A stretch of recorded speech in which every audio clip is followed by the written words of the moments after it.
No.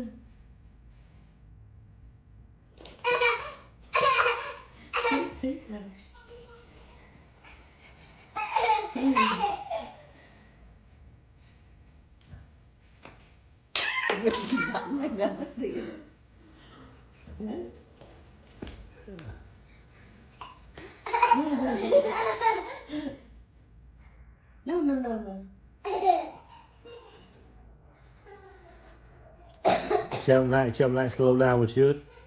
Đấy, chậm lại. Đấy.